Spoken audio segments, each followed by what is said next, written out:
Vamos trazer a Jussara Soares também, porque ela já traz a apuração desse fiapo de esperança, ou talvez algo ainda maior de esperança para algumas dessas defesas com esta fala de Flávio Dino. Como a Luísa Martins nos explicava aqui, Jussara, não é ainda a discussão da dosimetria propriamente dita, mas ao dar esses indicativos e citar nominalmente 3 dos 8 réus, Alexandre Ramagem, Augusto Heleno e Paulo Sérgio Nogueira, né, até criou, sem querer, involuntariamente, criou um suspense ali que ele esqueceu o nome de Paulo Sérgio Nogueira, demorou um pouquinho, mas era dele mesmo que estava falando, Jussara. Vai um pouco na linha do que você já trazia de apuração, em especial sobre o ex-ministro da Defesa. O ministro Flávio Dino fez, inclusive, citação do que disse o advogado dele, dessa tentativa de demover o então presidente Jair Bolsonaro de adotar qualquer ato que pudesse significar uma ruptura institucional, Jussara. Yuri, essa sinalização do ministro Flávio Dino é bastante importante para as defesas. Eu já conversei com alguns advogados aqui desses réus que advogados e aliados desses réus citados por Dino, o general Paulo Sérgio Nogueira Oliveira, ex-ministro da Defesa, o general Augusto Heleno, que foi o ministro do Gabinete de Segurança Institucional, e também do deputado Alexandre Ramagem. De modo geral, eles elogiaram o voto do ministro Flávio Dino, dizendo justamente, Yuri, que ele surpreende, que eles inclusive ficaram impressionados, porque imaginavam que Flávio Dino poderia ter um voto mais duro.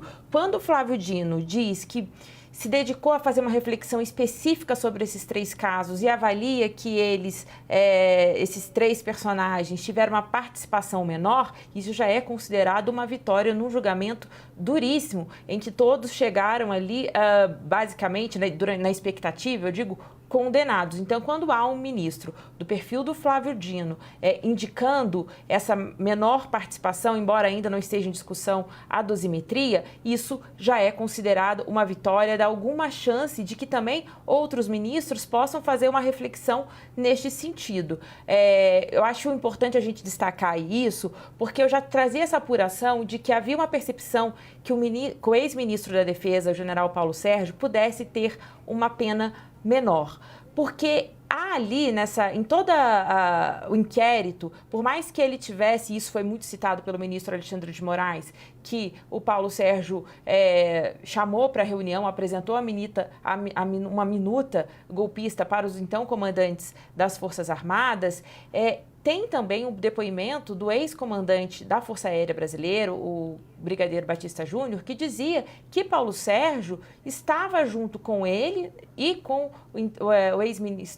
o ex-comandante do Exército, general Freire Gomes, tentando demover Bolsonaro dessa trama golpista. E aí, exatamente nesse ponto que Flávio Dino se concentra. Ele disse assim, isso foi um bom argumento. Então, ele leva em consideração isso, sem deixar claro de observar omissão e, muitas vezes, uma atuação que deixou passar. Por exemplo, ele cita aquela nota que foi divulgada ao final de 2022, a nota da defesa, deixando em dúvida em relação ali o processo eleitoral. O ministro cita bastante isso. Agora, outro ponto que é levado em consideração, e ontem a gente estava conversando aqui, a gente recebeu aqui o advogado do deputado Alexandre Ramagem, que também ele citava o seguinte, olha, parte desses fatos ocorreram quando Ramagem não estava no governo.